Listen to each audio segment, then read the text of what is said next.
Buka dia ni, dia terus connect dengan ni.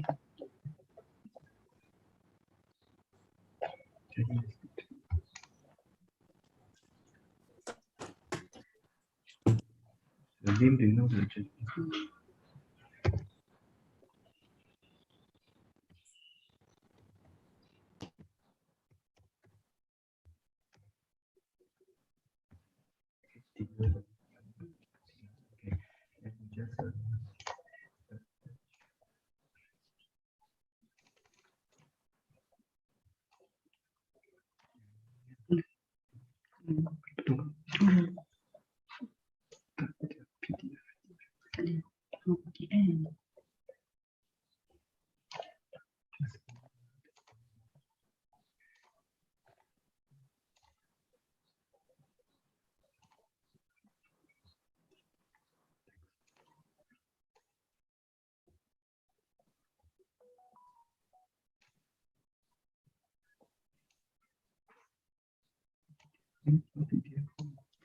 Jadi kita just tukar dekat kita punya ni kan, desktop kita dekat Zoom.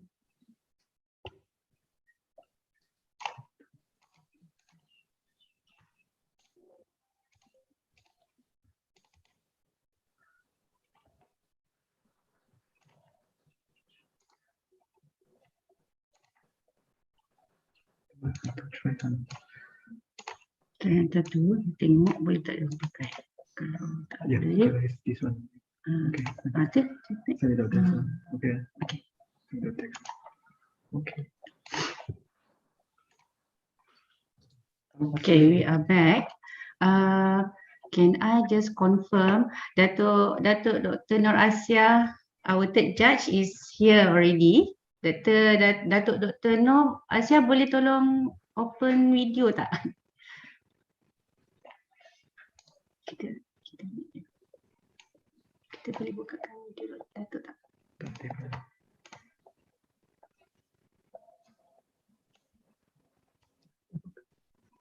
Thank you, Datuk. Assalamualaikum and good morning. Salam Datuk Nur. Terima kasih datang. Okay, I can see here all the three judges are already present. Let me check the presenter. Dr. Amira is here. Dr. A.D. Cheng is here. Dr. Chim Perong also here. Dr. Abdul Hadi. And last, Dr.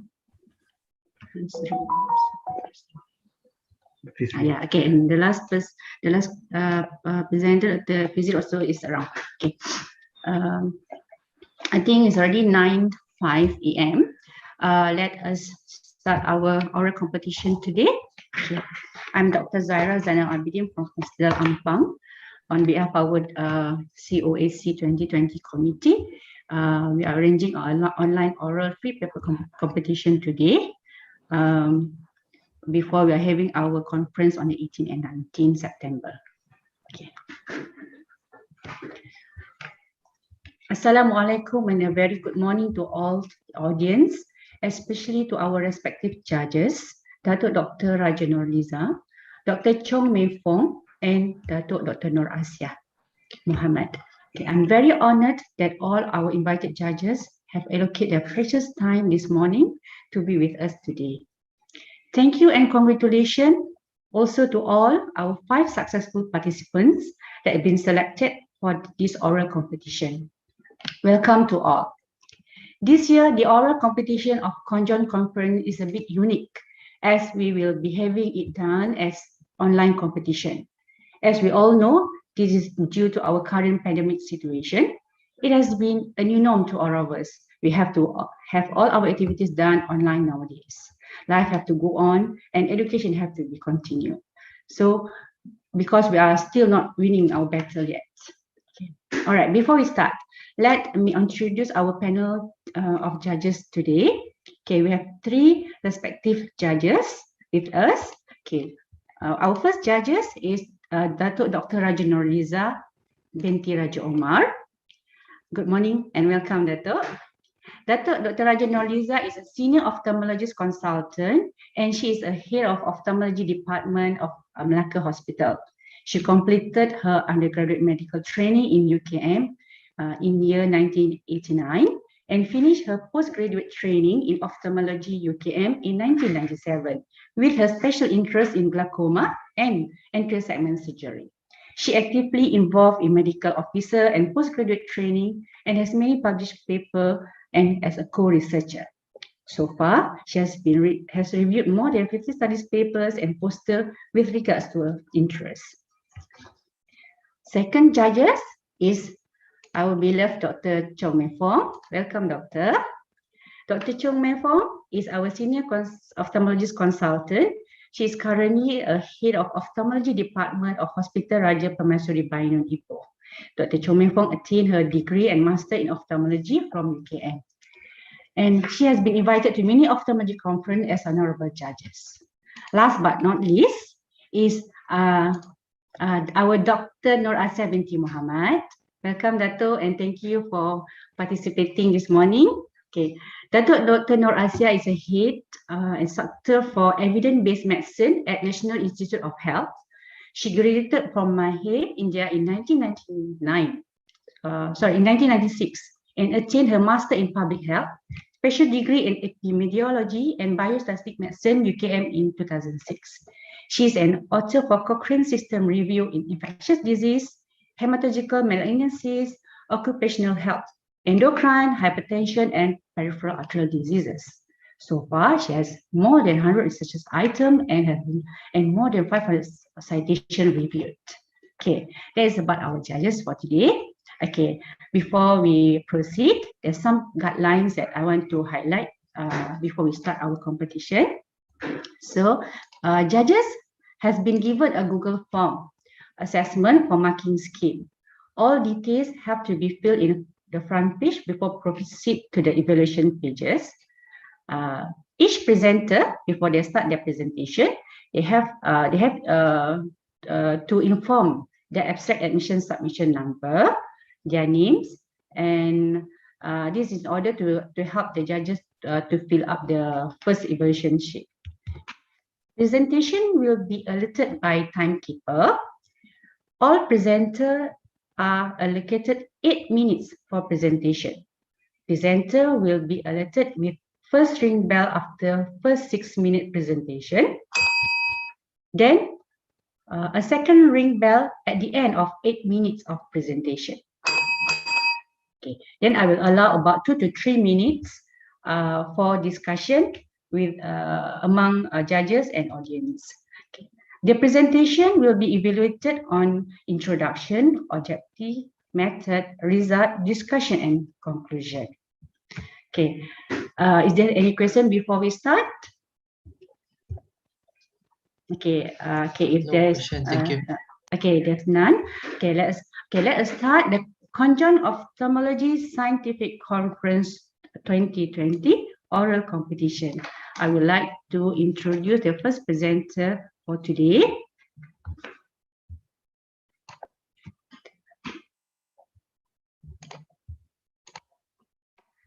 Okay, today with us is Dr. Abdul Hadi Rosli.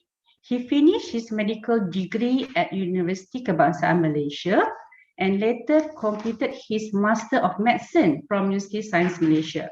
Currently, he is a lecturer and specialist at Department of Ophthalmology, International Islamic University, Malaysia.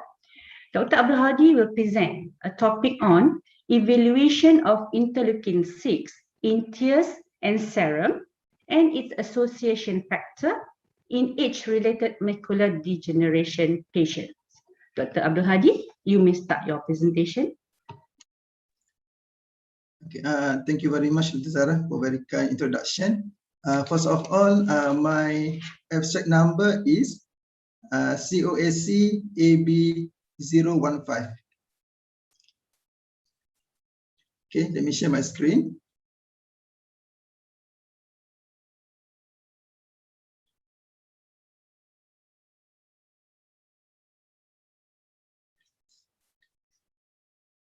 Okay, can see my slide, Dr. Zaira? We can see your slide clearly, Hadi. Okay, thank you. Okay, Assalamualaikum warahmatullahi wabarakatuh, and very good morning to all respected judges. My name is Abdul Hadi Barosli from International Islamic University Malaysia, IIUM, and my topic today is evaluation of interleukin-6 in tears and serum and its associated factors in age-related macular degeneration patients. Age-related macular degeneration (AMD) is the most common cause of central vision loss among elderly. Worldwide, about 78 million people affected by AMD. In this study, we used Wisconsin age-related maculopathy grading system. It divided AMD into early AMD and late AMD, which further divided into geographical atrophy (GA) and neovascular AMD and AMD. AMD is a multifactorial disease. Older age, smoking, and dysregulation of complement factor H are risk factors for AMD. In the pathogenesis of AMD, IL-6 plays a role in inflammatory process. It causes activation of endothelial cells, lead to increase in vascular permeability and leakage of fluid and protein. It also causes upregulation of vascular endothelial factor VEGF secretion. IL-6 is a pro-inflammatory cytokine. In AMD, it was found elevated in serum, aqueous, and vitreous. And in other diseases, such as dry eye disease, it was found elevated in tears.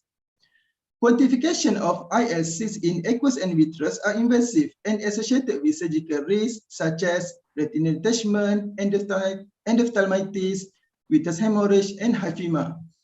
Measurement of IL-6 from tears is less invasive, safe, and comfortable to the patients. Rationale of the study. Previous studies showed that there was significant higher level of IL-6 found in serum, aqueous, and vitreous in AMD patients. Also, there was significant correlation between IL-6 and VEGF, which is the angiogenic factor in an AMD. So, we hope that measurement of tears IL-6 can have potential to be non-invasive biomarker for AMD screening. Objective of the study. This study is to evaluate the level of IL-6 in tears and serum and its associated factors in AMD patients. For the specific objective, first, to compare the level of tear IL-6 between AMD and control and between early and late AMD, to compare the level of serum IL-6 between AMD and control and between early and late AMD, and lastly, to identify the associated factors for tears IL-6, including AMD status, duration of AMD, serum IL-6 level, and smoking status. This was a comparative cross-section study done in Hospital University Science Malaysia, and this study was partially funded by MSO Small Research Grant. All patients who fulfilled the inclusion criteria with no exclusion criteria recruited in this study. A total 142 patients recruited, including 56 early AMD, 56 late AMD, and 30 control. For the late AMD group, only included neovascular AMD due to lack of number of advanced AMD with geographic atrophy (GA). All patients undergo tears and serum collection, and IL-6 measured using the human IL-6 ELISA kit, and all samples were analyzed according to kit protocol. For the results, statistical analysis of demographic data showed no significant difference between three groups in terms of age, ethnicity, gender, and duration of AMD. Same goes to comorbidities and smoking status. There was no significant difference between all these three groups. For the IL-6 in tears and serum, when we compare between AMD versus control, the mean level of IL-6 was significantly higher in the AMD group in both tears and serum before and after adjusted with covariates. However, when comparing between early and late NAMD, only in serum mean level of IL-6 significantly higher in late NAMD. For the associated factors for tears IL-6, simple linear regression showed that there was significant association between duration of AMD and serum IL-6 with level of tier IL-6. However, multiple linear regression showed none of the factors had significant association. Further discussion. In this study, we found that the mean level of IL-6 in TS significantly higher in AMD group. This is indicating the active role of IL-6 in pathogenesis of AMD. IL-6 can increase level of vascular permeability and angiogenesis by stimulating the expression of VEGF and also increase endothelial permeability through its induction of gap formation between adjacent cells. Regarding no significant difference in the mean level of IL-6 in TS between early and late AMD, there was no similar study evaluating the level of IL-6 among AMD patients. However, meta-analysis by Unha et al. Found no significant difference of IL-6 inhibitors and aqueous between dry and wet AMD. For IL-6 in serum, mean level of serum IL-6 significantly higher in AMD group compared to control. Further analysis also showed significant higher level of serum IL-6 in late and AMD group. The findings were consistent with previous study. Serum IL-6 increased in AMD patients and recognized as an important factor in prognosis of AMD progression. Also, there was positive correlation between systemic level of IL-6 with progression of AMD.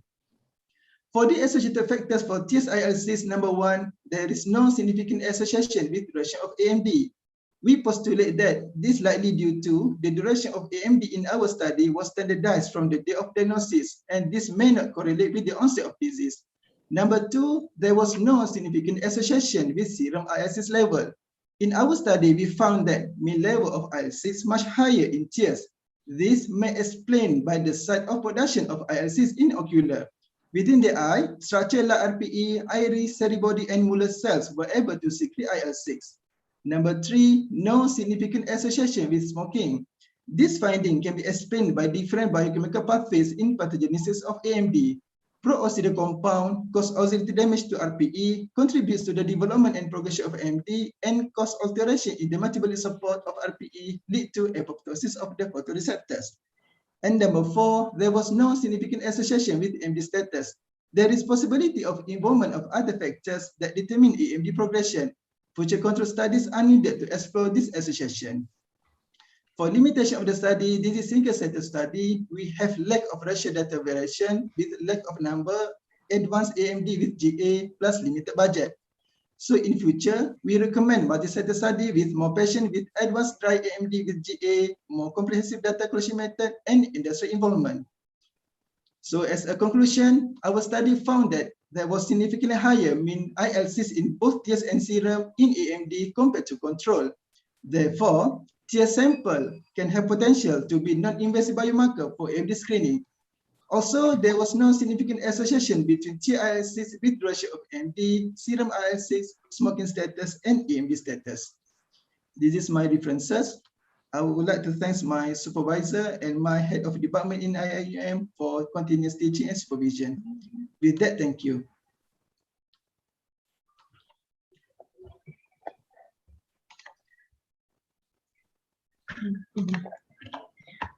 Thank you, Dr. Abdul Hadi. And now I'll open the floor for the judges to ask questions to the presenter. Dr. Abdul Hadi, can you, Yes. you hear me? Yeah, yes. Yes, congratulations. You have done a very good study. This is basically cross-sectional. Yes. Cross-sectional study. Yeah. And I just a few things I want to clarify about your control groups. Are they matched? Sorry, Doctor. Are they matched in terms of sex and gender and age? Actually, they didn't match. In terms of gender, okay, for age, all patients more than 45 years old in our inclusion criteria. However, in the gender, mostly our patients are female. All right. Majority female. Yeah. Right? So, okay, you know, the more number of control, the better the strength of the study. Yes. But your number is control is less than the number of your subject. Yes. Yeah, but that have to be equal number to the examine subject. Yes. Yeah, I at least, agree with you, at Doctor. least, yeah. And then, what do you call this? In this study, you are measuring interleukin 6, isn't it? Yes. In the tears, meaning the patient already developed the disease, then it shows. Yes. Yeah, how are you going to fulfill your objective to assess screening? Because your control group shows low interleukin 6 before they develop the disease, correct not? It's Yes. only Yes. Correct. raised when the disease is already in a process. Yeah. Yeah, what do you think about this? Okay, thank you, Dr. Noriza, for this question. Okay, what in my thoughts when doing this study is, okay, first, we want to know, is it TSIL6 can be non-invasive biomarker for screening of AMD? Okay, Yes. so what we can do for patients attending to, for example, in ophthalmology clinic. Okay, for example, sometimes patient develop, some of the patient may have drusen, for example. However, they still did not fulfill the criteria of the AMD. Yes. So what I propose is for patient in this kind of patient, we can consider to do the measure the IL-6 in the tears. So from that, if the IL-6 in tears is increased, patient likely can progress in terms of their AMD severity. Yes, yes. Yes. Yeah. Maybe in future we can consider that. Yeah. Yes. Yeah. Yeah. Thank you. Thank you, Doctor. Thank you. Well done. Thank you. Finish our 2 minutes discussion. I just want to ask, is Dr. Chong Mei Fong or Dr. Noh have any question, last question for Dr. Abdul Hadi? Okay, Dr. Abdul Hadi, may I ask that how you define the duration of AMD? Okay, in this study, we define the duration of AMD from the onset of the disease. Okay, it means, from the onset, they came to the ophthalmology clinic to seek the treatment. So because of we have difficulty, because some patients, they cannot give the exact duration when they develop blurring of vision. Maybe they already have blurring of vision due to AMD for a long time already, but because of they just came to the ophthalmology clinic recently, so we have difficulty to determine the exact duration of AMD. So to standardize, we took the duration of AMD from the day of the first treatment in clinic. So instead of the onset of the symptoms, so your take it or the date of presentation to the eye clinic. Yes, Dr. Chong. So because the association with duration was not significant, right? So yes, that's why the definition. All right, thank you. Okay, Thank you, Dr. Chong. How about Dr. Nur Asia? Any questions from you? For me, I don't have any questions. So I just discuss it later. No problem. Thank you very much. Okay, thank you very much, Dato. Okay, let us proceed to our second presenter. Thank you, Dr. Abdul Hadi. Okay, our second presenter .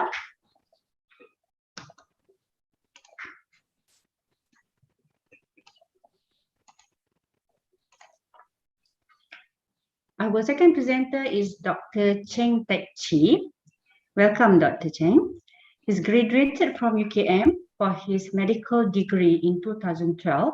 He pursued in ophthalmology under UKM and graduated in 2021. Currently is a gazetting ophthalmologist and clinical lecturer in Universiti Kebangsaan Malaysia Medical Center. His topic for presentation today is intracranial pressure, translaminar pressure gradients, and factors affecting them in high tension glaucoma. Presenting Dr. Chen. Thank you, Madam Chairperson. My name is Tek Chi from UKM Medical Center. A very good morning to the honorable judges and the audience. My abstract number is 010 with the topic of intracranial pressure, translaminar pressure gradient, and factor affecting them in high tension glaucoma. Let me share my slide.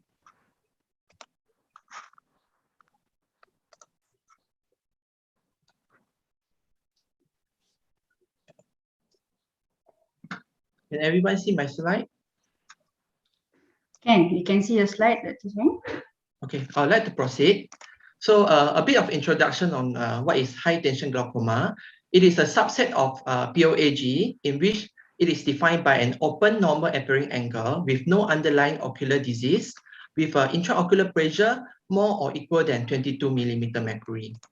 As we all know, a few theories explaining the pathophysiology of glaucoma, but eventually all of this will lead to retinal ganglion cell apoptosis.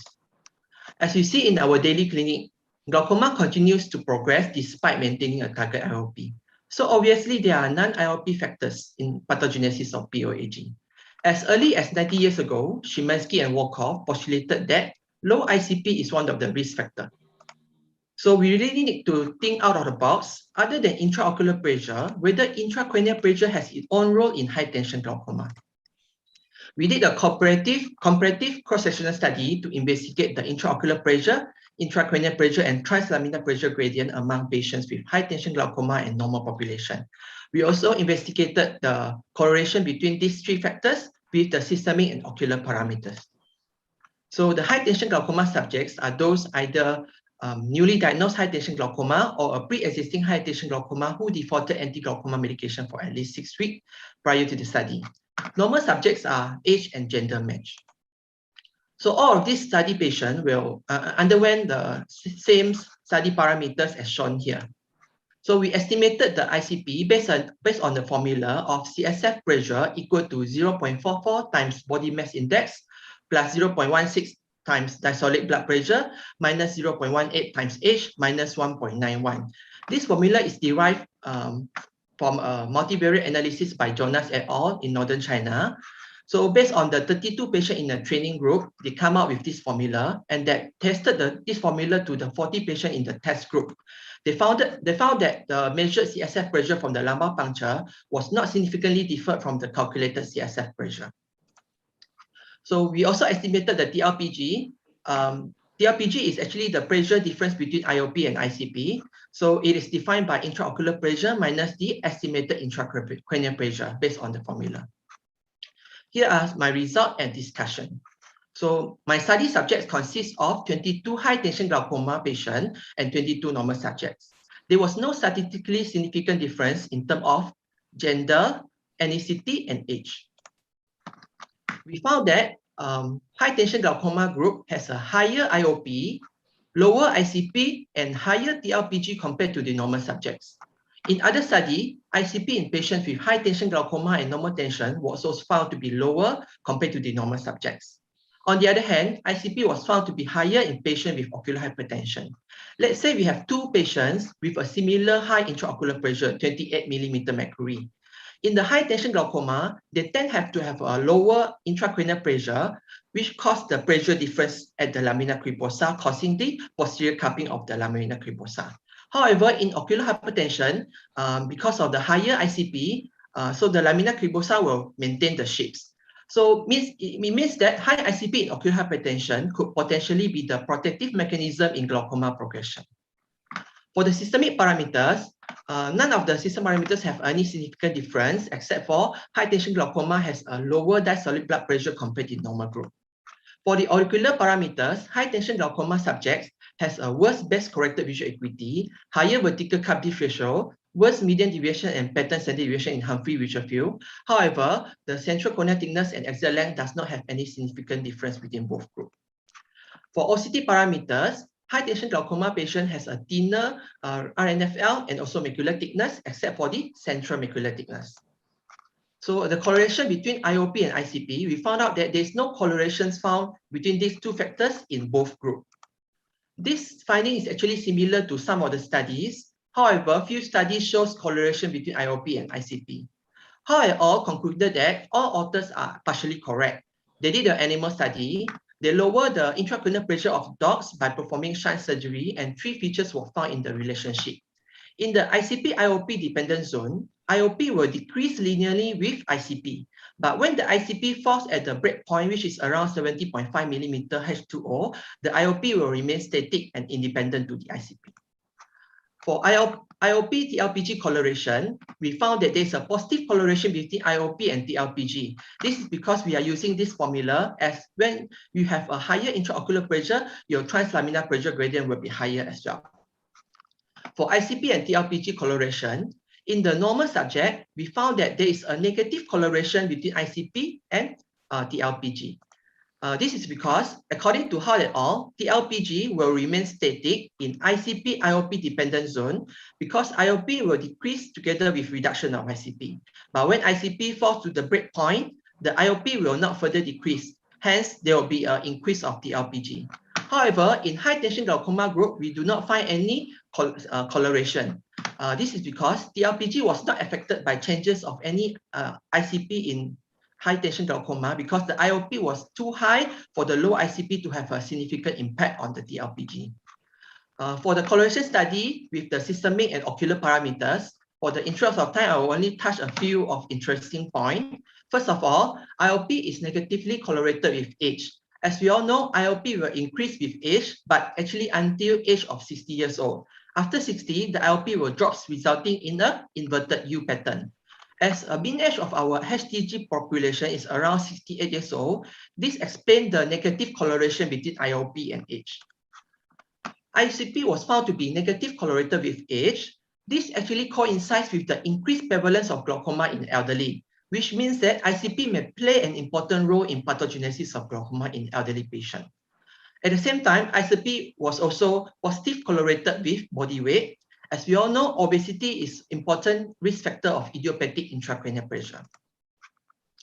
Surprisingly, TLPG was found to be negative correlated with body weight and BMI. This could potentially mean obesity could potentially be a protective factor from developing glaucoma, as they usually have a higher ICP, which result in the lower TLPG. In our study, there is a lack of correlation between these three factors with the ocular parameters. We need to bear in mind severity and progression of glaucoma is not only dependent on the measurement of IOP, ICP, but also to the other factors such as the duration, central corneal thickness, genetic factors, and presence of pseudoexfoliation. However, we do find out that inferior temporal retinal fiber layer thickness was positively correlated with ICP and negative correlated with TLPG. As we all know, inferior temporal retinal fiber layer is the most peripheral situated retinal fiber layer, which is more vulnerable to any glaucoma damage. So, as we can see from the graph here, the lower the ICP or the higher the TLPG, the thinner the inferior temporal retinal fiber layer in the normal subjects. So this could means that there is a possibility of having patients with pre-perimetric NTG among the normal subjects in which they have a normal IOP, optic disappearance, and harmful visual fields. But because they have a lower ICP, which causes early structural damage on the OCT. This further emphasizes the protective effect of having a low ICP, higher ICP and a lower TLPG in individuals with normal IOP from developing glaucoma, which is normal tension glaucoma. So what are the future directions based on my study? First of all, ICP can become a determining factor for treatment of ocular hypertension. Let's say you have a patient with ocular hypertension. If the ICP is low, you might want to treat them early because they might progress to become a glaucoma.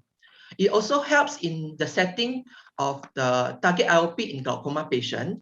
Let's say you have a glaucoma patient. If the ICP is lower, we might need to set the target IOP lower to reduce the progression of glaucoma.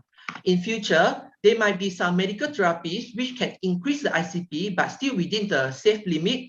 This can actually help in halting progression of glaucoma other than the anti-glaucoma medication.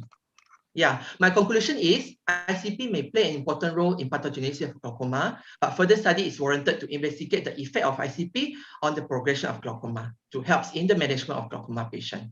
With that, I thank you for your attention.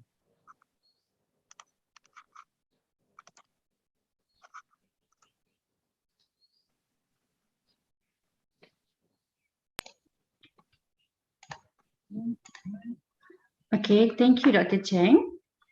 Okay, now we proceed with a discussion. Respective judges, any questions to Dr. Cheng? Okay, Dr. Cheng, thank you for the excellent presentation. May I ask that why you use a median instead of mean for your ICP and IOP and also this one here, the gradient? Thank you for your question, Dr. Chong. All the study parameters in my study are the non-parametric. So I use a non-parametric test, which is the Means-Whitney U test. So the result will be out by median, not mean, as the parametric analysis.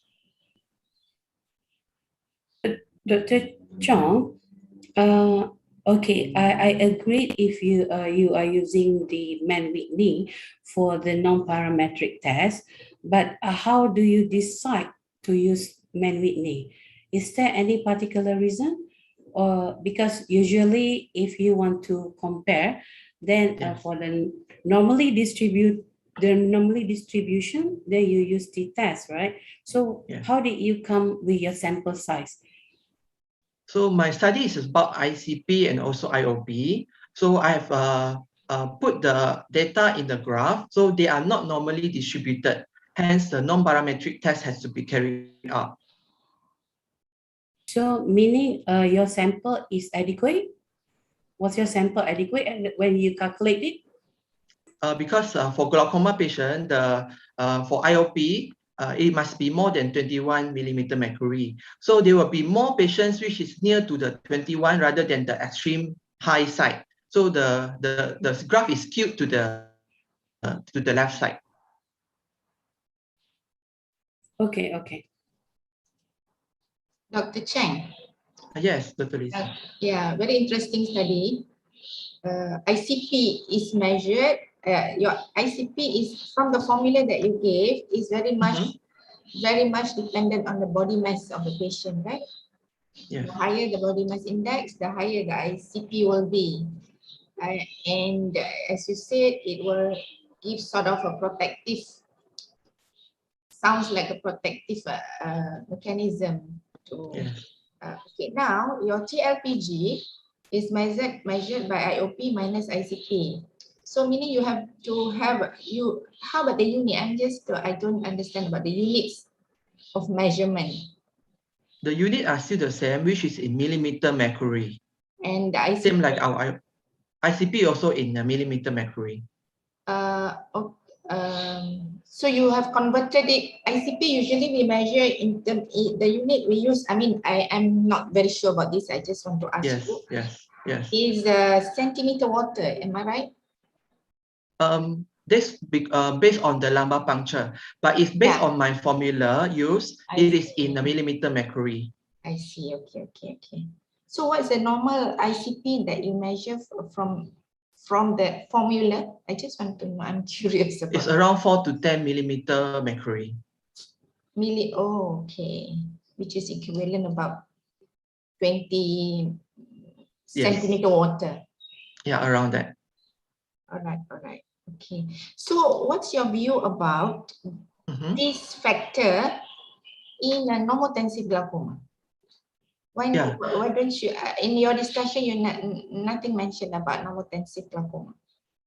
Yeah, I actually mentioned certain studies on normal tension glaucoma. They also have the similar result like in the high tension glaucoma.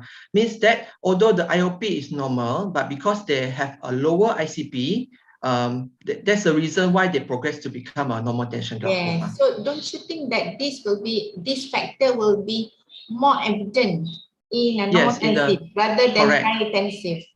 Yeah, but I also want to highlight that in the high tension glaucoma, despite we maintaining a very good IOP limit, but they still progress, probably also due to the low intracranial pressure. Yeah, but I still feel that this factor is more valuable in a normotensive.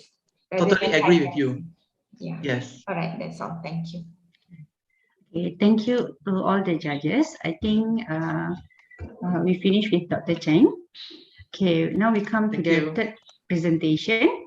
Okay, our third presenter is Dr. Amirah Muhammad Razali.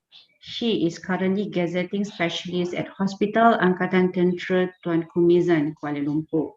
She will be presenting on the effect of combined phacoemulsification and endocyclophotocoagulation on intraocular pressure fluctuation in patients with primary open-angle glaucoma.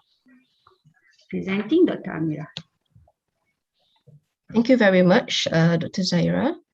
Let me just share my screen.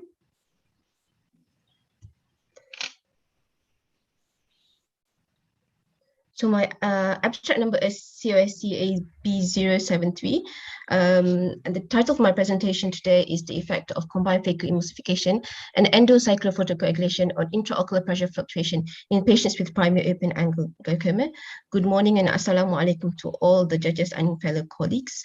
So glaucoma is a chronic optic neuropathy with characteristic structural optic damage with a corresponding visual field defect. It is the commonest cause of irreversible blindness globally. Now, the main aim of glaucoma treatment is to lower the IEP to a level at which further glaucomatous damage is unlikely to occur. We have three main modalities of treatment, but today I'll be focusing on ECP, which is one of the laser therapy that uses a diode laser, 810 nanometer diode laser, to ablate the ciliary epithelium under direct visualization, and is frequently combined with cataract surgery. So the water drinking test is a stress test and can be used to measure IEP peak and also fluctuation. We know that a higher IEP fluctuation is an independent risk factor for glaucoma progression. And this water drinking test is really a convenient alternative to facing and definitely cheaper compared to the contact lens sensors such as the triggerfish that we have in the market.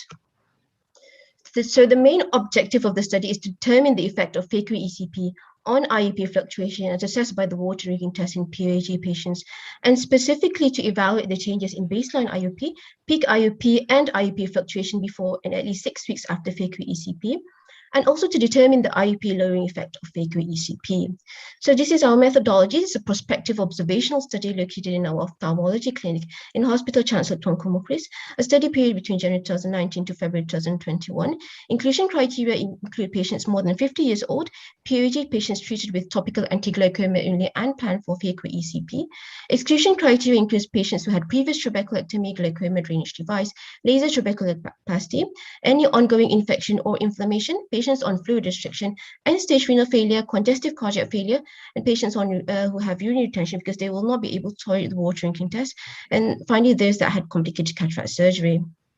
Just to define a few terms, baseline IUP is IUP just before the ingestion of water. Peak IUP is the highest IUP measurement after ingestion of the water. IUP fluctuation is the difference between the peak and baseline IUP, and the mean IUP is the average IUP after the ingestion of water. Significant IUP fluctuation is IUP fluctuation of at least 6 millimeters of mercury. So this is a study flow chart. First, we identify the patients and ensure that fulfill the inclusion and exclusion criteria. Informed consent was obtained and a thorough anterior and posterior segment examination will be carried out. Pre-operative water drinking tests will be done in the morning of the surgery, and they will be drinking 10 mL per kilo over 5 minutes, and patient will then undergo phaco-ECP with a treatment area of 180 to 270 degrees. Those that had complicated cataract surgery will be excluded from the study. Anti-glaucoma medication will be tapered down according to IEP from 1 week post-operatively, and a repeat water drinking test will be done at least 6 weeks after phaco-ECP. So these are the results. So we had 24 eyes from 21 patients, but 4 eyes were further excluded because 2 could not tolerate the water drinking test and 2 had complicated cataract surgery. So we were left with 20 eyes of 17 patients to be included in the final analysis. So this is a demographic data. You can see the mean age of the patients was 73 years old. We had 58% of the patients, which was male. Slightly more than half, at 55%, were Chinese, followed by Malay and Indian. In terms of laterality, they were the same between the 2 eyes. 40% were on 1 anti-glaucoma, 15% were on 2, 30% were on 4, and 15% were, 30% were on 3, and 15% were on 4 anti-glaucoma. And in terms of severity of glaucoma, majority of them had moderate to advanced disease.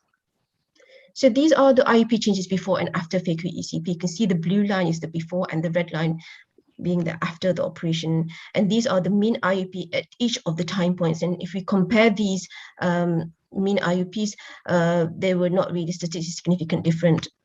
So zooming in a bit more, we look at the baseline IUP. They were very similar before and after the operation.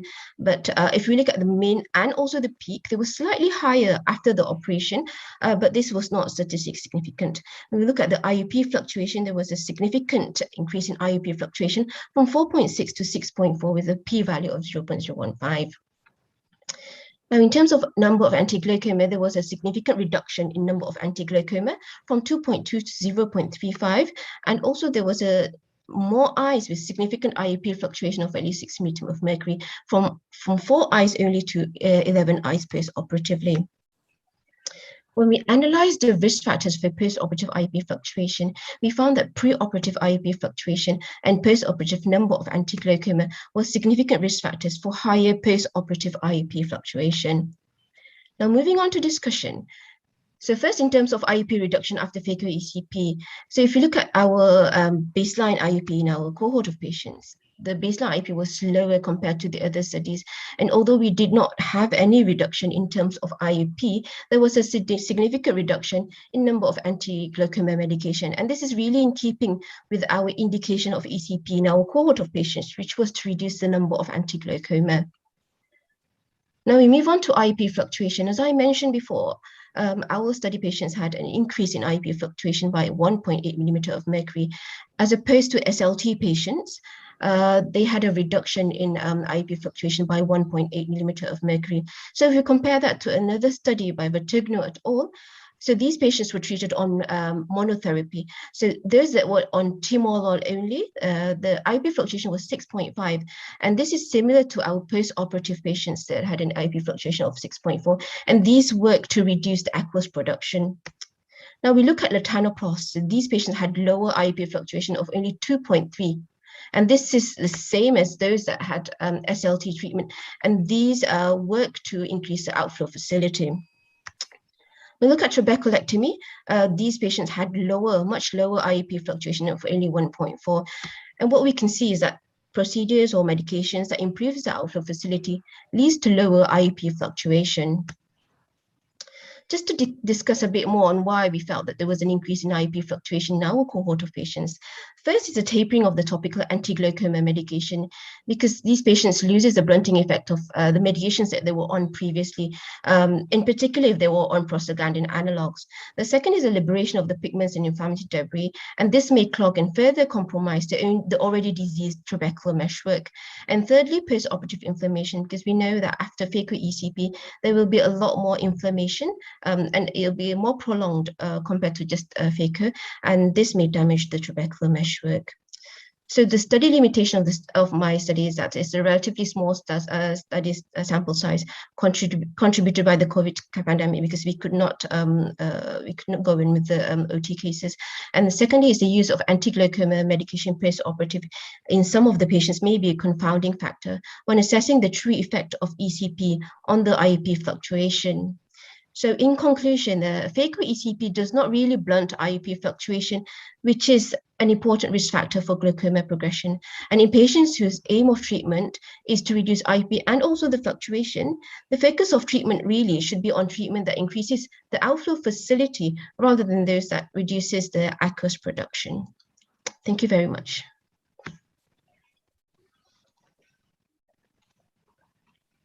Thank you very much, Dr. Amira. Okay, you're on time. Good. Okay, now we open the floor for questions. Okay. Hi, Amira. I'm Dr. Noor. Morning, Doctor.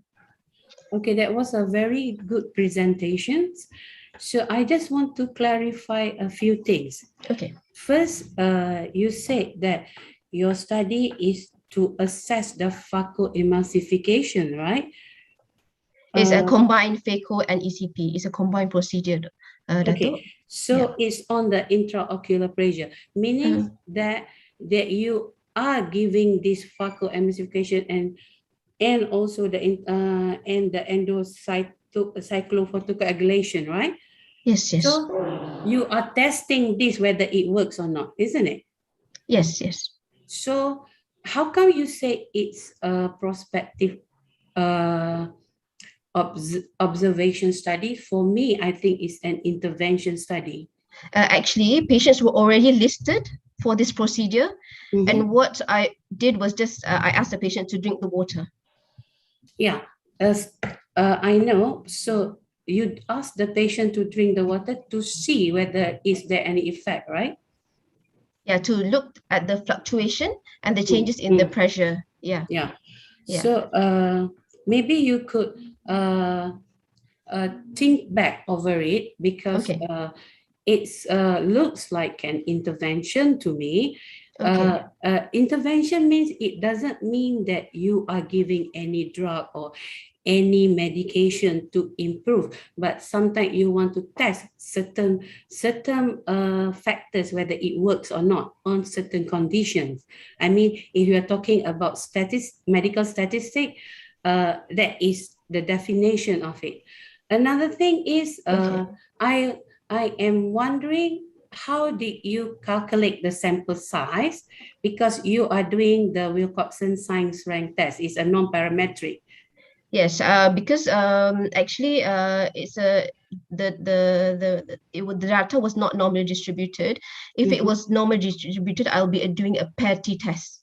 Because it's not, then that's why we use the Wilcoxon Science Rank test. Okay, so my suggestion is, like, if next time if you are presenting, you should present also that how you calculate the sample size and what are the limitations. So maybe you do a post hoc calculation if there is not enough participants in the respondent for your studies. Then you will justify why you are using Wilcoxon Science Rank test instead of you are doing, for example, repeated measures if it's an intervention. Yeah, repeated measure analysis. Yeah. Okay, thank you. Thank you. Thank you. Okay, thank you, Dato'. How about Dr. Chong and Dr. Noriza? Any questions to Dr. Amira? Yeah. Amira? You go first. Yes. Okay, thanks. Just a simple question. So, Yes. Amit said you lump that all the POAG does not consider the severity of that glaucoma itself. So, sorry, I don't get your question. No, I mean said you do not consider the stages of that POAG, which that different severity may affect also the fluctuation of IOP. So this confounding factor, how you exclude it? Actually, we did analyze it in terms of the severity, and it was not significant also. So although it's very hard to recruit patients for the ECP, because a lot of the patients that were suitable already had ECP previously, because previously we did a lot of phaco ECP. So the remaining that we had, although they were different severity, mild, moderate, severe, we took them anyway. And we did do a sub-analysis, and it wasn't significant different between the groups. Dr. Amira. Yes, Doctor. Yeah. First of all, I think I agree with Dr. Noor that this is an interventional study. Okay. In which you identify a POAG patient, you intervene it with ECP in concurrent with your phacoemulsification, correct? And then you want to see the outcome on the fluctuation of the IOP in a water dinkering test. Yes. Yeah. So I think I agree. I mean, I agree with Dr. Noor about that. So another thing that I want to ask you is that from your presentation, 40% of your patients belong to a monotherapy patient with a monotherapy, meaning a single anti-glaucoma treatment. So what's your justification in treating this patient with, to me, this procedure is an invasive procedure. As I think my question is correlate with Dr. Chong Mei Fong's question on severity of the glaucoma. It's not, I mean, indirectly, the more eye drop anti-glaucoma treatment the patients are on, the more severe the disease. You need to further bring down the IOP further, isn't it? Yeah. So that's why Dr. Chong asked you just now, you know, majority of your patients are monotherapy. Yeah, basically, usually these patients are planned for cataract, and then we add on the ECP. Although they were on monotherapy, usually we add on the ECP to just so that they are not on anti-glaucoma medication. So this is after counseling with the patient that they rather be medication free because they're going in for the cataract surgery anyway. Yeah, but you are ablating the ciliary body. Yeah. The ciliary Yeah, but we can titrate. So yeah, if the patient, my next yes, question is actually how do you titrate area Yeah. of treatment? Yeah. In terms of this, the severity of the glaucoma. Yeah, so basically, if the patient has a lower baseline IOP and less number of anti-glaucoma, they will be treated maybe 180. Depends on the consultant that is doing the procedure. So it'll be between 180 to 270, depending on the baseline IOP and also the number of anti-glaucoma. But if you are doing this as interventional or as you presented as a prospective study, this should be considered in your methodology area. Okay. Not titration area of treatment. If let's say a patient on 4 anti-glaucoma, you want to treat 270-degree area, or it has to be stipulated well. You cannot just depend saying that it depends on consultant that who's treating, meaning sounds like the consultant doesn't he or she doesn't really look into the severity of the disease. I mean, you must have constructive that I'm very worried about the titration. If let's say patient like monotherapy and you're giving more, it can lead to hypotony. That's my concern. Definitely. That's why we titrate. Yeah. So far we don't have any patients who had hypotony. Yeah, in our center. Okay, thank you, judges and Dr. Amira. I think let's conclude the third presentation. All right, thank you very much. Okay, let's proceed. Okay, we're presenting the fourth presenter. Okay, our fourth presenter is Dr. Muhammad Nurfizri Nordin. He is a medical officer at Department of Ophthalmology, Hospital Sultanah Nur Zahirah, Kuala Terengganu. Dr. Muhammad Nurfizri topic today is visual acuity outcome following cataract surgery, comparing Hospital Sultanah Nur Zahirah and Terengganu Outreach Based Program. Okay. You may start, Dr. Nurfizri. Yeah, thank you to Dr. Zaira. Let me share my slide first.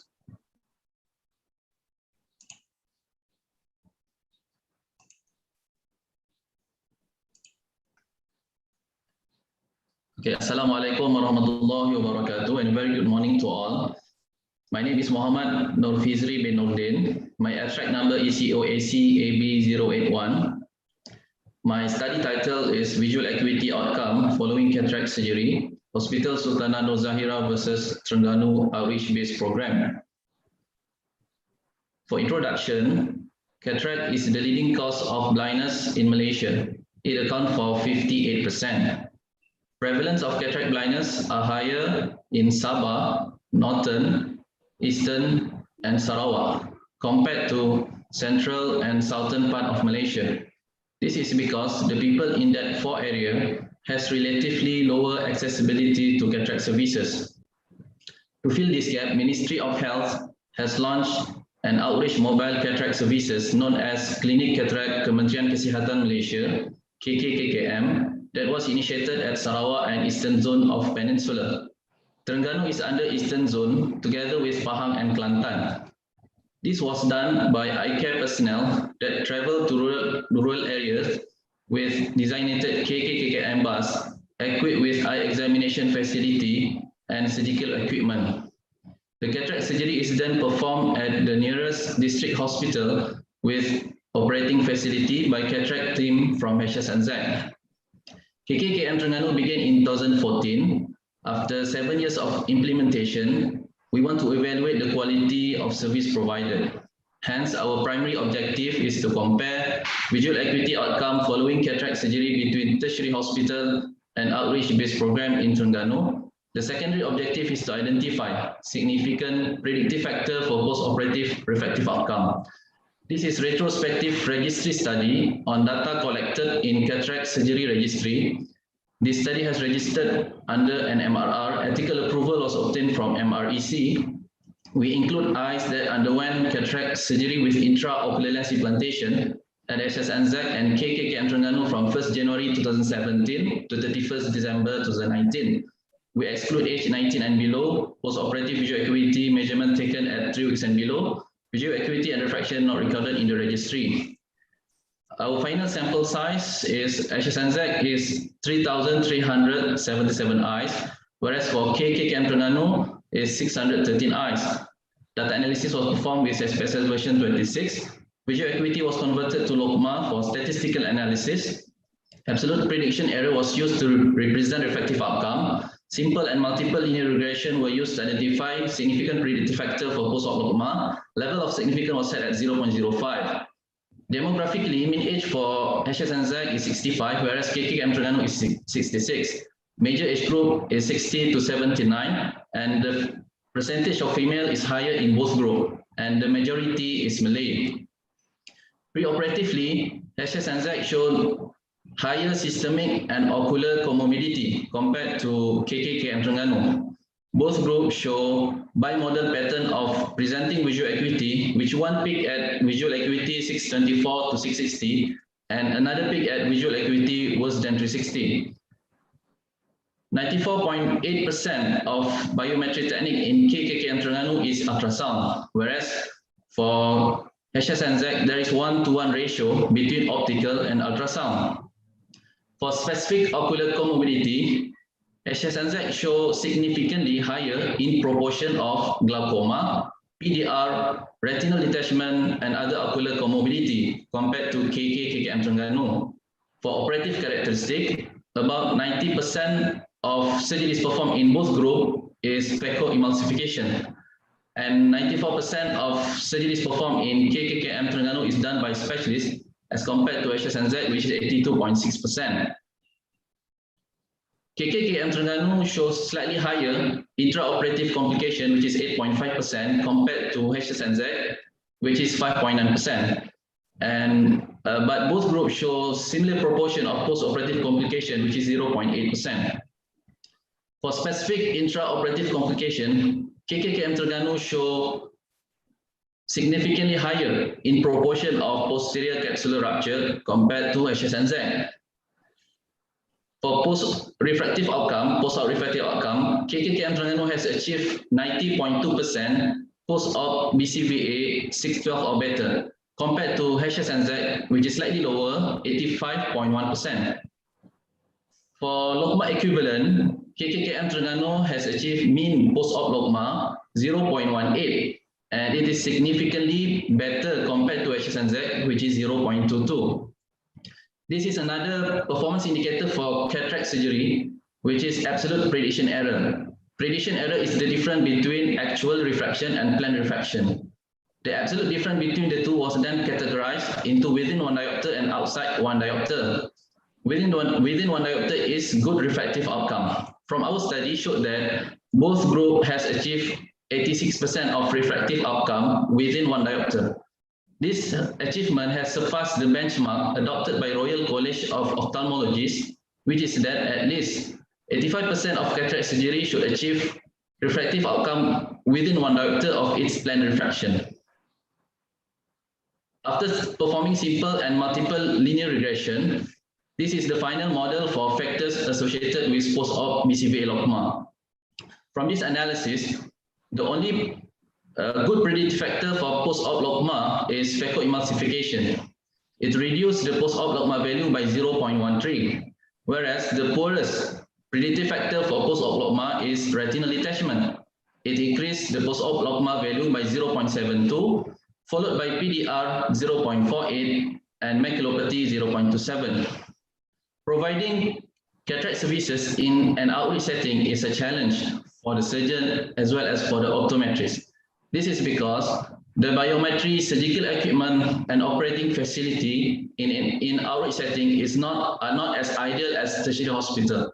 For example, the FECO machine that was used in outreach setting is the one that the surgeon not familiar with. Then the surgeon need to face unprecedented change of the functional quality of the machine. Moreover, the machine and other surgical equipment was frequently transferred from one place to another. This will subject the instrument to wear and tear and result in faulty equipment. Despite all this limitation, KKKM Terengganu still able to achieve good visual acuity and refractive outcome. Outreach mobile cataract services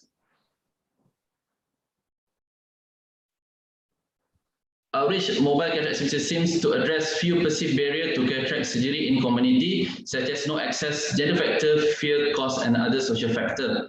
This is evidenced by the increasing number of cataract surgery at HSNZ since the initiation of KKKM Terengganu. As a conclusion, despite the limitation and challenges in performing cataract surgery in an outreach setting, good visual acuity can still be achieved with proper case selection and planning. Limitation at outreach setting is not a barrier to provide good quality of service to the community. Outreach cataract services provide access and indirectly promote cataract service to the community and help in preventing cataract blindness. Thus, it must be expanded to other zones in Malaysia to reduce the cataract surgery backlog in the country. This is the limitation of my study, my acknowledgement and reference. Thank you.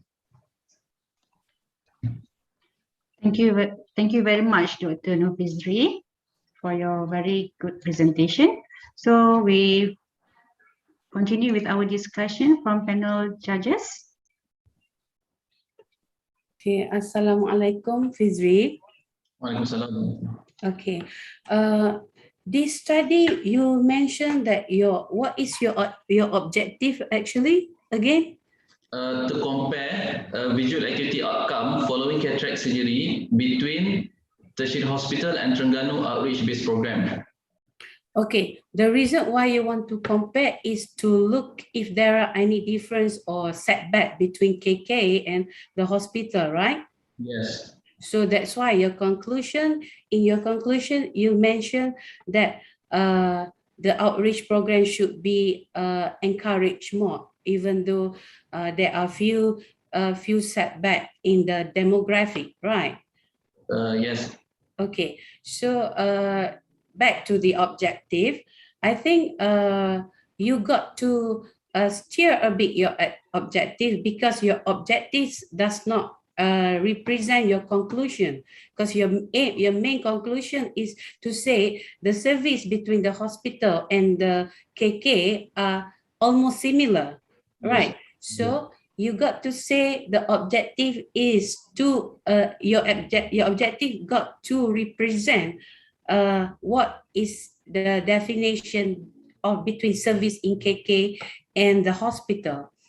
So I agree with your methodology, and I also agree with the statistical analysis, except I saw one in the table regarding you put a spearman test to compare. That was a table. I can't remember where now. When you present just now, there was a table. So why did you do spearman test instead of t-test, at least t-test? Actually, I Pearson, not spearman, the Pearson chi-square. Pearson chi-square to compare between two proportions. I used the independent t-test to compare the mean post-op logma between the two centers, but then I used Pearson chi-square to compare the proportion between specific ocular comorbidity between HSNZ and KKKM Terengganu. Okay. Usually, if you want to compare, the minimum you use is t-test. Pearson is not for comparison, actually. Okay. No, sorry. Let's say if you are using a proportion, that means you can do, because it's a proportion. So I was wondering whether it was a proportion. That means you put it in a categorical. Yes, Is it? categorical. Yes, categorical. I compare the proportion, the categorical. Okay. Okay. Then you are right. Yes, thank you. Okay, Dr. Nofizri, that your primary objective is you want to compare the visual acuity outcome between that hospital-based and also outreach-based. Yes. But it's not individualized by the surgeon, number one. Second, that these two that you say that in the outreach, they as high as up to 94% are operated by surgeon. So this definitely will affect the visual outcome. So okay, we yes, more surgeon performing surgeries in KKK and Terengganu compared to HSNZ, which is there's slightly low, which is about 85%. So this definitely will affect the outcome. But then we just want to compare between the two center, but we didn't standardize between the two center. So just include all data as we can as possible.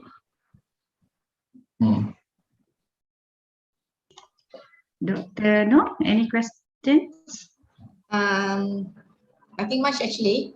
Just would like to say congratulations to KK and Pantai Timur for their wonderful job. The outcome is in fact better, isn't it? Yeah, the achievement, the mean post-optima is better, 0.18 compared to HSNZ. Is it significant? It's significant. P-value 0.006. So if I do want to go for cataract surgery, I'll go to KKM lah. Just one last question. Some of your sample of your outreach sample had a biometry done, ultrasound biometry. Yeah, How is that possible? I mean, you know, ultrasound biometry is like machine, very machine. I mean, where do they go for their biometry? Do you have a mobile? We carry this equipment, this ultrasound biometric equipment in the bus. You mean you have IOL master in your van? No, we have ultrasound only in the bus. You compare between what just now, immersion and optical technique and optical and ultrasound. Optical, yes. Yes. So some proportion of your sample of KKM had optical biometry. How is it possible? Okay, that patient actually do for second eye. And okay. So you based on the biometry of the first eye. Fine. Yeah. Okay, I'm just curious how a KKM can have optical biometry. Okay, thank you. Okay, thank you to all the judges, and thank you also to Dr. Nofizri. Okay, last but not least, actually, we already come to our last presenter. Okay, our last presenter is Dr. Chun Perong. She graduated with an MBBS degree from Kasturba Medical College Manipal in 2014 actually, sorry. She served medical department in Hospital Teluk Intan from 2016 till June 2018, and currently work as medical officer in Ophthalmology Department, Hospital Teluk Intan. Her topic today is reduction of cataract surgery cancellation rate in Hospital Teluk Intan in a quality assurance project. You may start your presentation, Dr. Chin. Thank you for the kind introduction, Dr. Zaira. My abstract number is 059. I will share my screen.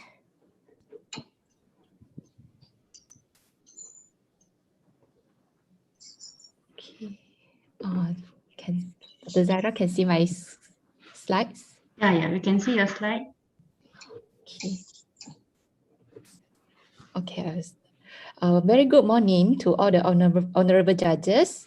Okay. My title today is Reduction of Cataract Surgery Cancellation Rate in Hospital Teluk Intan, a Quality Assurance Project.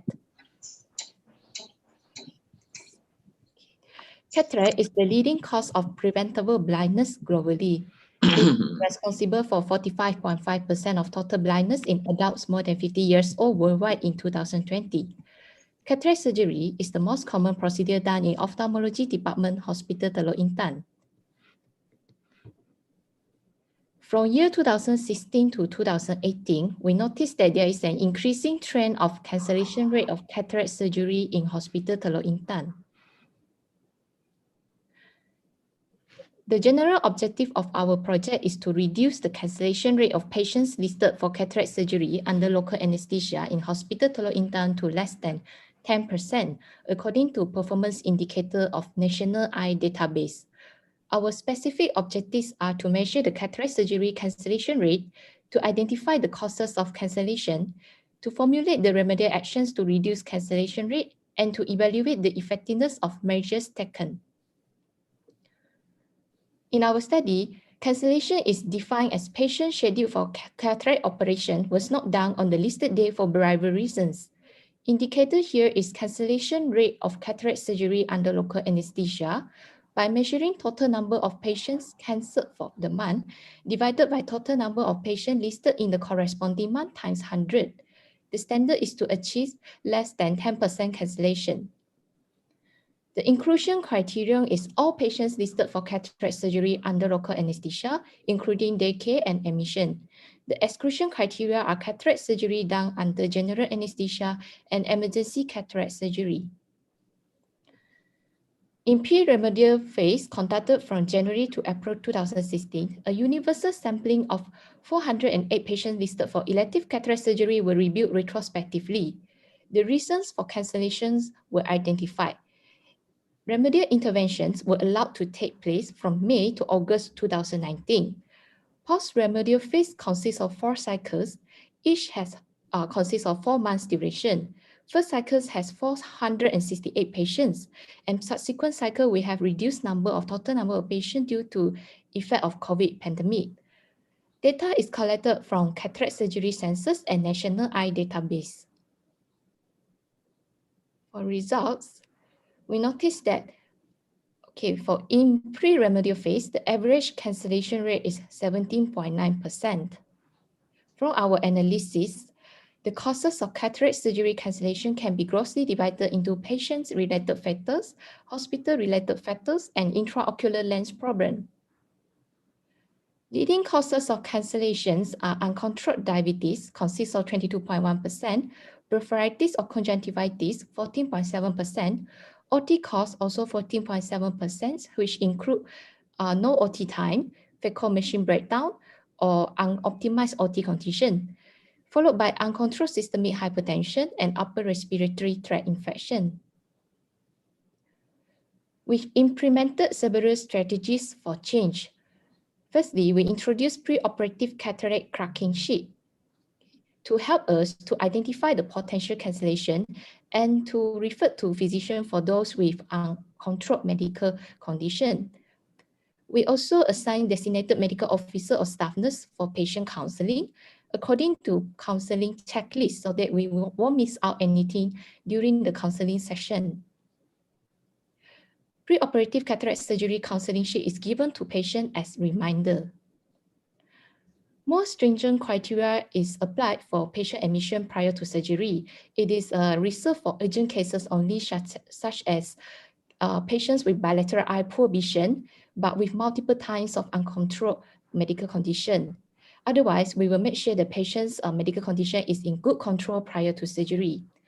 We make sure that patient is fit for surgery prior to listing in OT list by confirming patient's attendance and well-being 1 week prior to surgery by phone call, according to patient calling checklist. Medical officer will prepare and finalize OT list 1 week earlier under specialist supervision. This was previously done by paramedic. And medical officer will have to check and confirm the correct intraocular lens 1 day prior to OT day, which was previously checked on the OT day itself. After implementation of our interventions, we noticed that there is improvement in all stages of our process of care. The cataract surgery cancellation rate has reduced from initial pre-remedial phase of 17.9% to post-remedial first cycle of 11.4%, with subsequent further reduction to 5% in the final post-remedial cycle. Coming to discussion, costs of ophthalmology practice are on the rise globally. Minimizing cancellations of cataract surgeries can improve efficiency of the service. In our study, leading causes for cancellations are uncontrolled diabetes, blepharitis or conjunctivitis, and uncontrolled hypertension. Cancellations are mainly caused by patient-related factors and mostly were avoidable. Okay. In one of the studies by Barmashmush et al., the main reason for cancellation of cataract surgery is by systemic hypertension and improper control of diabetes. They estimated that 80% of elective cataract surgery that are cancer were potentially avoidable. Another study by Cho et al., 93.2% of the operation cancer are due to patient-related factor, and the most frequent reason being the need for additional preoperative examination and treatment. Our study shows that proper preoperative evaluation by a trained physician can significantly help in reducing the cancellation rate. Proper preoperative patient counseling to create awareness and minimize cancellations play a vital role. And last but not least, the importance of communication with patients nearer to scheduled date of cataract surgery to avoid cancellation. This is evidenced in one of the study by Singer et al. That the proper communication with patient closer to the scheduled date of operation managed to bring down the rate of cancellation from 10 to 1.6%. Okay. In general, all the intervention taken has results in gradual increase in patients' awareness of their role. Also, healthcare staff are more alert and familiar with the new workflow with time. In conclusion, cancellation of cataract surgery results in wastage of resources and unnecessary distress to the patients. Proper preoperative evaluation, systemic optimization, and patient counseling are required to prevent cancellation of cataract surgery. Thank you. Thank you very much to Dr. June. Okay, and now we continue with our discussion with our panel judges. Thank you. Yes. I didn't get your name. Dr. You are, sorry, I didn't get your name just now. Oh, Chun. Dr. Chun. Yeah. Congratulations for your short and sweet presentation of your quality assurance program study. And as we all know that quality assurance is a very important part of quality improvement activities in all hospitals, especially in a KKM hospital. And your study is on cancellation rate of cataract surgery. Yeah, in quality assurance, you know the cycle, right? Yes. Identification of factors, and then evaluation, and identification of the factors, the study itself, and then institution of the remedial measure, and then re-evaluation. And in this process, you showed one of your slides on the factors, possible factors that can increase the cancellation rate of and you just give show us the three bubble. I mean, we know to have this is a bubble bubble chart, widely known as a bubble chart, isn't it? But it's actually an analysis chart, and each bubble has tertiary factors. Maybe it's nice if you can show all that tertiary factors, for example, related to the hospital factors. You mentioned 3 factors. I can't really remember, but it's nice if you can show the factors that influence that secondary factor, secondary bubbles. Yeah. I mean, you did mention, but in that slide, if you can show it, we can see it well, and we can understand what are the factors that might cause the increase in this cancellation rate. Another thing is that did you do any literature review about main causes of cancellation cancellation cataract list? Oh, in one of the literature is due to systemic hypertension. Okay, all right, fine. So in quality assurance study, we identified factors, and in your study, the main factors is that contribute to this cancellation is the systemic factors, isn't it? Yes, medical condition. Medical condition, your diabetes and your hypertension. Therefore, in quality assurance, once you had already identified the most significant causal factor, and you can zoom your remedial measure to that factor. In your remedial, you institute in every step, correct? Yeah. Yeah, so usually if you want to see a very good effect, remedial effect of after institution of remedial action, you focus into your main contributing factor that is more than 50%. I always say that 70% are due to that uncontrolled systemic disease, which is diabetes and hypertension. 40%. 40%. Yeah. Yeah, but this is what we call patho chart, if I'm not mistaken. Dr. No, maybe can elaborate more. This is patho chart, if I'm not mistaken, where you focus There's a bubble your chart. not bubble chart. This patho, Yes, patho chart. PATTO, something like that. Correct. Where you highlight the main cause of your cancellation and you zoom your remedial action towards that. Therefore, you are not burdened with dealing with other things that is not significantly contributing to your high cancellation rate. You know what I mean. Okay. And then another thing is that in quality assurance cycle, we would like to see APNA chart.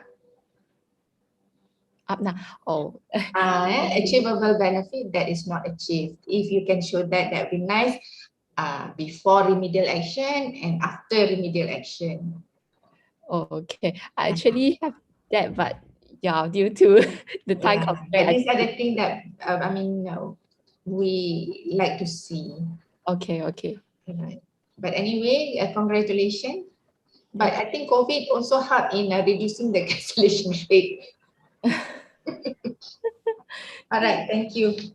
Okay, thank you, Datuk Noor.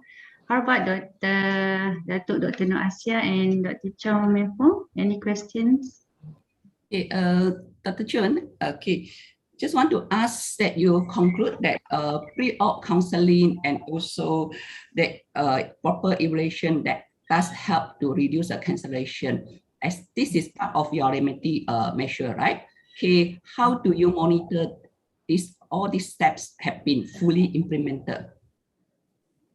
Does your staff that follow exactly what is your remedial plan here? How do you ensure that it's 100% carried out? Oh, actually, we have a guideline as in what to follow. Like for example, BP has to be less than 160/100, and then for the DST has to be less than 10 before we can list the cases. HbA1c has to be less than 8.5, and then for those with a heart condition, we must refer for cardiac assessment first prior to the surgery. So we already have a guideline for the medical officer to follow. So another thing is all the checklists we have done is to make sure that all those things is carried out without the some of the staff actually forgetting any of the point when counsel the patients or during the calling session when we ask for the patient's medical condition. So you think so that the group of the emission, right? The emission group will have a much better that control. So why don't you drop the emission group? Just compare do only for the decay one. The emission group that have been inpatient, right? Yes, yes. Few days before op, right? So they will definitely have a much better control condition, right? So that this contribute to the so emission itself is a remedy measures as a steps to reduce cancellation, but you group this together in your subjects. Yes, but because we noticed that actually for emission group, we can definitely bring down the cancellation, but there are actually some of the patient admitted they are cancelled also because on the day of operation their medical conditions still are optimized. So we conclude that it's better for us to properly optimize the medical condition in the pre-cracking clinic before we really list the patient. So admissions is only for the urgent cases only.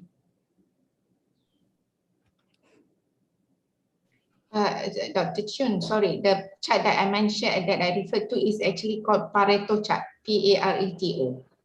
Okay. Okay, you just look back. Okay. Thank you for the advice, Dr. Dato. Okay. Any last question from Dato' Nur Asia? Okay. Congratulations, Dr. Cheung. Thank you. Okay. As Dr. Noliza said just now, I think when you do the remedial, you got to do something like a targeted group. So then only if you see in the chart you give, you can see the significant difference between one group, one cycle to another cycle. If you target, so you clearly define your group and that what caused the cancellation, so which group has the higher cancellation rate, so you have to target that and you identify. So the targeted group will bring down significantly your cancellation rate. That is my advice. Okay.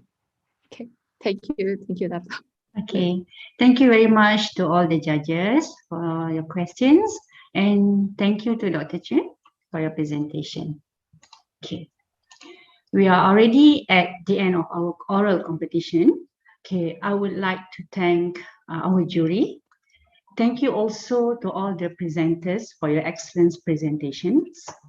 Thank you to audience for your support today. And my request, before we end our session, it is much appreciated that everyone can turn on your videos for our photo session. Thank you.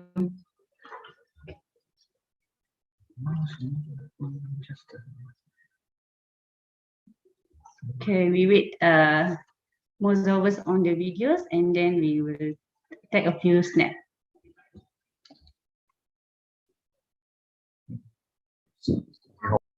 Okay, Tam. So everyone, please open your we video. encourage everybody actually. Yeah, open your video.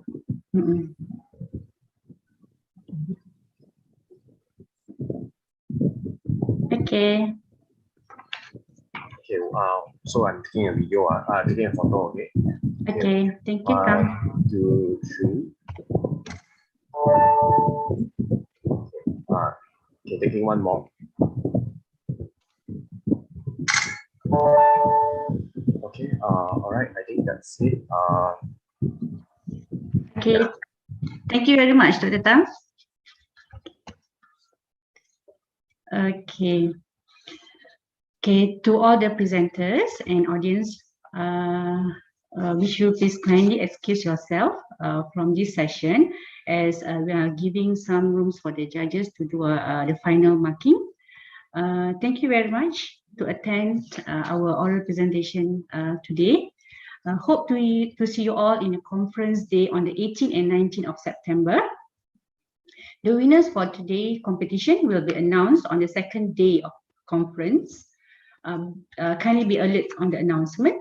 And with that, I thanks everybody and have a nice and safe weekend ahead. Thank you very much. Assalamualaikum. Thank you, organizer. Thank you, judges. Thank you, everyone. Thank you. You're almost welcome. So tinggal the organizer and judges lah.